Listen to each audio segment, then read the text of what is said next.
The Galactic Archives would later mark it as the day that changed everything.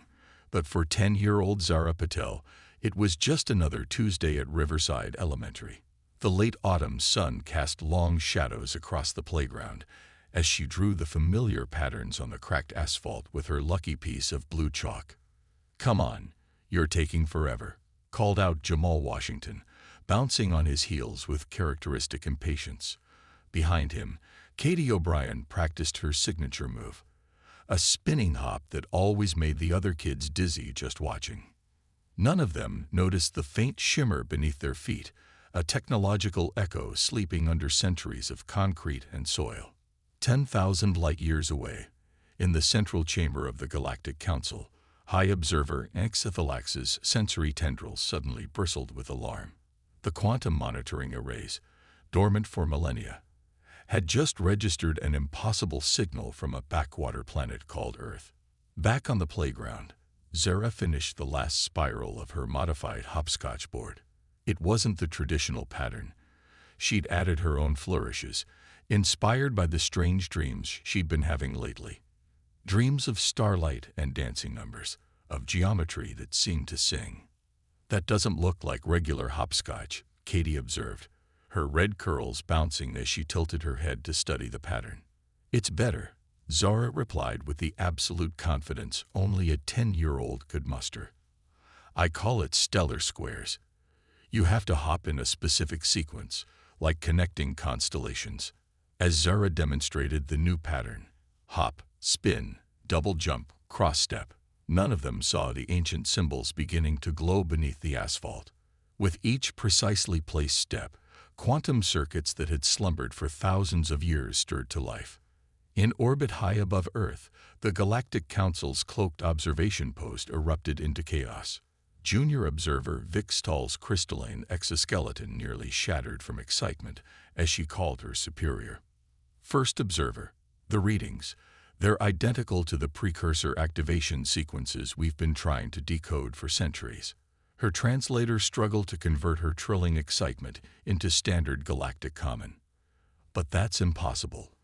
The signal's coming from a primitive education facility." High Observer Anxiphylax himself descended to the observation post, all 6 of his eyes fixed on the holographic display showing 3 human children playing their mysterious game. With each jump and spin, the quantum patterns grew stronger, more coherent. "Impossible," he whispered, his vocal sacs pulsing with disbelief. "These primitives shouldn't even understand basic quantum mechanics, let alone be able to generate perfectly tuned resonance patterns through physical movement." Meanwhile, Zara was teaching Jamal and Katie the new rules. "After the spin, you have to do a double jump here and here," she explained, demonstrating the move. "Then a cross-step pattern that looks like the Big Dipper." The moment her feet completed the sequence, something changed. The air seemed to hum with an energy that made their skin tingle and their hair stand on end. The chalk patterns beneath their feet began to shine with a soft, blue-white light. "Whoa," Jamal breathed, his dark eyes wide with wonder. "How are you doing that?" "I'm not," Zara replied, equally amazed. "It's like the ground is playing along with us." In the Galactic Council's observation post, alarms were blaring. "Full quantum cascade," Vic Stahl shouted. "They're activating the entire local network." "How are they doing this with just kinetic inputs?" High Observer Anxiphylax's mind raced through possibilities, each more improbable than the last. These human children, through nothing more than their natural play patterns, were achieving what the Council's best scientists had failed to do for generations: interfacing with precursor technology on its most fundamental level. Back on Earth, the playground was now thrumming with energy. Other children had stopped their games to watch as Zora, Jamal, and Katie continued their dance across the glowing patterns. Each step seemed to make the light brighter, the humming stronger. "We should tell someone," Katie suggested, but her voice held more excitement than fear. "Are you kidding?" Jamal grinned. "This is the coolest thing that's ever happened at recess." Zara said nothing, too focused on the patterns beneath her feet. They seemed familiar somehow, like the geometry from her dreams. As she completed another sequence, she felt something click into place, not just beneath her feet, but in her mind. In that moment, High Observer Enxithalax made a decision that would change the course of galactic history. "Prepare for emergency first contact," he ordered, his voice grave. "And someone find me every scrap of information we have about human children's games. All of them." As the sun continued its arc across the autumn sky, 3 children played their game, unaware that their simple passion for play was about to reshape the understanding of the entire galaxy. Above them, cloaked ships moved into position, and countless alien eyes watched in wonder as humanity's youngest members casually unlocked secrets that had puzzled the greatest minds in the cosmos for millennia. It was, as the Galactic Archives would later note, just another Tuesday at Riverside Elementary. But it was also the day that everything changed. Within 48 hours, Riverside Elementary had become the most closely monitored location in the galaxy, though none of its occupants knew it. Holographic camouflage concealed the dozens of alien research vessels hovering above the playground, each filled with scientists frantically analyzing every hop, skip, and jump below. "They're doing it again," Junior Observer Vixtal announced, her crystalline form vibrating with excitement as Zara and her friends emerged for recess. Today, they'd brought reinforcements. Word had spread about the magic hopscotch, and now a dozen children gathered around Zora's chalk patterns. Among them was Dennis Park, the 5th-grade physics enthusiast who'd brought his grandfather's old Geiger counter. "It's going crazy," Dennis reported, waving the clicking device over the fading chalk lines from yesterday. "But it's not radiation, it's something else." In the flagship research vessel above, lead scientist Rithel reviewed the data with mounting astonishment. "The quantum harmonics they generate, they're not random. Look at this." His tentacles flew across the holographic displays. "Each variation in their game creates a new algorithmic sequence. They're programming quantum systems through pure kinetic intuition." High Observer Enxithalax watched the children below, all 6 eyes blinking in sequence. "But how? Why these specific movements?" "Sir," called out an analyst, "we've completed our study of Earth's children's games. Many of them. This hopscotch, jump rope, even something called double dutch, they all incorporate movement patterns that mirror quantum wave functions. It's as if they've been unconsciously practicing quantum programming for generations." Enxithalax finished. "But who taught them these games?" Below, Zora was teaching the group her latest variation.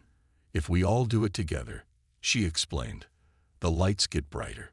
She didn't understand why, but she knew it was true, just like she knew when a melody was right or when a dance move flowed correctly. As the children moved in synchronization, the hidden quantum network beneath the school surged with power. In orbit, instruments overloaded and protective shields strained against the energy output. "Impossible," Rickthal whispered. "They're achieving quantum coherence through interpretive dance." The implications were staggering. What humanity had dismissed as simple playground games might be the key to understanding the universe's greatest mysteries. The Galactic Council's emergency session was the most well-attended in centuries. Representatives from 1,000 worlds gathered to debate the unprecedented situation on Earth. "We must make contact immediately," argued Ambassador Catal of the Science Confederation, their phosphorescent scales flashing with urgency. "These humans have unknowingly mastered principles our greatest minds barely comprehend, and risk exposing our presence to a species that accidentally weaponized children's games," countered War Minister Zexpor, their battle carapace clicking nervously. "Need I remind the Council that we still don't understand how they're doing this?" Meanwhile, at Riverside Elementary, things were getting harder to ignore. The quantum reactions had grown stronger as more children learned Zora's games.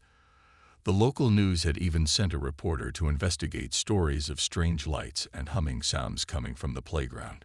What worried High Observer Enxithalax most was that other forces had begun to take notice. The Shadowkin Collective, known for their technological piracy, had dispatched stealth ships to Earth's orbit. The observer knew it was only a matter of time before someone made a move. That time came sooner than expected. During Thursday's recess, as Zara led 30 children in a synchronized pattern she called Constellation Cascade, a ripple of distortion passed through the playground's holographic shields. In orbit, alarms blared as Shadowkin ships launched infiltration pods. Multiple breaches detected. Vixtal shouted, "They're going to expose everything." High Observer Enxithalax made a decision that would change history. "Initiative Protocol Omega," he commanded. "Begin emergency contact procedures." Below, as Zara completed another pattern, the air above the playground shimmered. The holographic shields dissolved, revealing the massive research vessels hovering above the school. Children stopped mid-jump, mouths agape, as swirling lights descended from the ships. Less than Antartifact identifier equals Cosmic Playground Story Part 4, type equals text / markdown title equals Universal Playground. Part 4 greater than. The first week after contact changed everything and nothing. The playground at Riverside Elementary had become an intergalactic research center, but recess still happened on schedule, now with alien scientists taking notes. "The quantum resonance patterns are strongest when they're genuinely playing," Orkthul explained to the assembled Galactic Council representatives.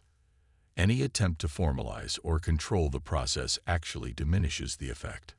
This discovery had led to an unprecedented situation. The fate of galactic technological advancement now depended on maintaining the authentic joy of children's play. The Shadowkin threat had been neutralized, but a new challenge emerged. As news spread across the galaxy, other ancient technologies began activating on countless worlds. The patterns of human children's games were unlocking dormant systems everywhere. "It's like they left keys scattered across the universe," Vixtal mused, watching Zara teach her games to a group of alien younglings whose species had never experienced play as humans knew it. Keys that only work when used with joy. The implications reached beyond technology. Species that had never understood Earth's concept of play began sending their children to learn. The playground became a place where hereditary enemies found their young playing together, quantum energies responding to their shared laughter. But not everyone welcomed this change. Traditional power structures throughout the galaxy faced a unique threat. Their most advanced technologies could now be operated by children playing games. Some called for an immediate end to the Earth contamination. Less than Antartifact identifier equals Cosmic Playground Story Part 5, type equals text / markdown title equals The Ultimate Game. Part 5 greater than. As threats of intervention grew, Zara had an idea. "What if we made a game everyone could play together?" she suggested during an intergalactic council meeting that had, characteristically, moved to the playground for better results. Her proposal led to Stellar Jump, a game that combined elements from 1,000 Worlds traditions with the quantum-activating patterns she discovered. As the day of the great game approached, ships arrived from across the galaxy, carrying children of countless species. The playground had been expanded, its patterns now extending across the entire school field. Quantum interfaces hummed with potential as young beings of all shapes, sizes, and compositions gathered to play. High Observer Enxithalax watched with all 6 eyes as Zara took her position at the center of the field. Around her, children from 1,000 worlds waited expectantly. Above them, the gathered ships of worried adults hovered, their weapons powered down but ready. "Ready?" Zara called out, her voice translated into hundreds of languages simultaneously. The response came a chorus of voices, whistles, clicks, and telepathic pulses. "Ready." What followed was unlike anything the galaxy had ever seen. Thousands of children, moving in patterns that should have been impossible to coordinate, created quantum harmonies that made the very fabric of space-time sing. The ancient technologies activated not with the sterile precision of scientific instruments, but with the joyous chaos of a universe at play. In orbit, hardened war ministers watched their tactical displays dissolve into patterns of light that matched the children's game below. Across the galaxy, long-dormant systems awakened not to wage war or calculate probabilities, but to join in what could only be described as a cosmic dance of celebration. As the game reached its crescendo, Zara realized something profound. The precursors hadn't left behind weapons or tools, but an invitation to play, to explore, to find joy in the infinite possibilities of existence. They'd encoded their greatest technologies not with complex mathematics or advanced physics, but with the universal language of play. The day ended as it began, with children laughing on a playground. But now that playground extended across the stars, and the laughter echoed through quantum channels that had waited millennia to carry it. In the Galactic archives, the record of that day would read. And so it was that the greatest advancement in our civilization's history came not from our most brilliant scientists or our most powerful leaders, but from a child's game, played with pure joy on a small planet called Earth. High Observer Anxithalax added a personal note. Perhaps that was the point all along. The Galactic Council's emergency session transformed their usually orderly assembly hall into a chaos of flickering holograms and heated debates. Representatives from 1,000 worlds crowded the crystalline chamber, their various forms creating a living tapestry of evolutionary diversity. Floating orbs of pure energy debated with silicon-based crystalline beings, while methane-breathing giants carefully adjusted their environmental suits next to photosynthetic intelligences basking in artificial sunlight. Order in the council, demanded First Speaker Rayloth, their bioluminescent patches flashing emergency patterns. We will address this crisis with the dignity befitting the Galactic Council. Ambassador Kittle of the Science Confederation rose on their gravity platform, scales shifting through shades of urgent violet. The data is irrefutable, they announced, projecting a hologram of Zora's playground patterns.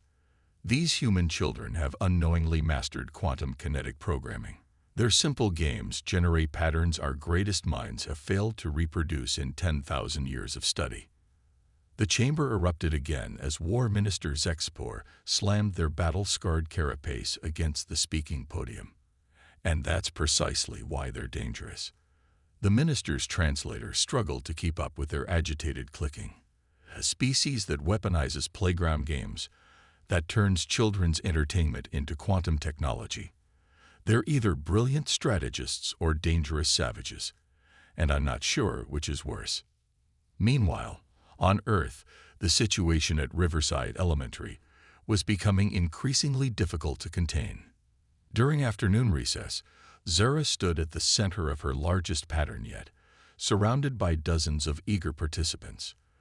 The chalk lines now covered half the playground, incorporating elements from classical hopscotch, traditional mandala designs, and the strange geometric shapes from her dreams. Remember, she called out to the gathered children, it works better when we all jump together. Like a dance, but everybody has to hit their spots at the same time. Dennis Park, still clutching his grandfather's Geiger counter, had added several other measuring devices borrowed from the school's science lab. The energy readings are off the charts, he reported excitedly. And look at this. He held up his tablet, showing a complex wave pattern. It's like the ground is singing. In orbit, High Observer Anxithalax watched with mounting concern as unauthorized ships began appearing at the edge of the solar system.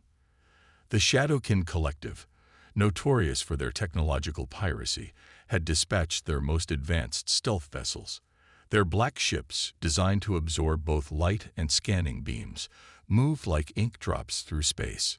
Sir, Vixtol reported, her crystalline form vibrating with anxiety. We've detected quantum scanning beams from at least 3 Shadowkin vessels. They're probing the playground's energy signature. Anxithalax's secondary breathing sacs fluttered with frustration. The council's debates were taking too long. The Shadowkin weren't known for their patience, and if they decided to act. On the playground, Zara felt something change. The familiar hum of energy beneath her feet took on a different tone, like a song hitting a wrong note. The air seemed to thicken, and the chalk patterns began pulsing with an intensity she'd never seen before. Something's different, she said, pausing mid-jump. Around her, the other children also stopped, sensing the change in atmosphere. In orbit, alarms blared across the observation fleet. Multiple temporal distortions detected. Vixtal's voice cracked with panic. The Shadowkin are attempting to establish their own quantum links to the playground network. The interference created cascading reactions in the ancient systems beneath the school. The ground began to tremor slightly, and the chalk patterns started glowing with an intensity that even the most casual observer couldn't miss. High Observer Enxiphilax made the most difficult decision of his 300-year career. Initiative Protocol Omega, he commanded, his voice heavy with the weight of history. Begin emergency contact procedures. And, he added, all 6 eyes focusing on the tactical display, deploy the quantum dampeners. We cannot allow the Shadowkin to establish control. As Zara and her friends watched in amazement, the air above their playground began to ripple like heat waves on summer pavement. The holographic shields that had hidden the alien ships for so long began to dissolve, revealing the true scope of what their games had set in motion. Massive research vessels shimmered into view, their organic curves and crystalline surfaces unlike anything Earth had seen before. Smaller ships darted between them, engaged in what looked like an elaborate dance of their own. And descending toward the playground, in a spiral of shifting light and color, came the first official contact team from the Galactic Council. Zara, standing at the center of her quantum-activating hopscotch pattern, looked up at the approaching lights and felt a smile spread across her face. Somehow, she'd always known their games were more than just games. As the alien ships descended, she grabbed her piece of chalk and began drawing a new pattern, one that would welcome visitors from across the stars. In the council chamber, War Minister Zexpor watched the live feed with all 4 hands clenched in anxiety. This is unprecedented. We've never initiated emergency contact over playground games. Ambassador Kittle's scales shifted to a deep blue of certainty. Perhaps that's been our problem all along. We've spent millennia searching the cosmos for advanced civilizations, never considering that true advancement might look like children at play. As the first contact team touched down on the playground of Riverside Elementary, history held its breath. The galaxy's greatest secret had been hidden in plain sight, in the joyful movements of children playing their ancient games. And now, for better or worse, everything was about to change.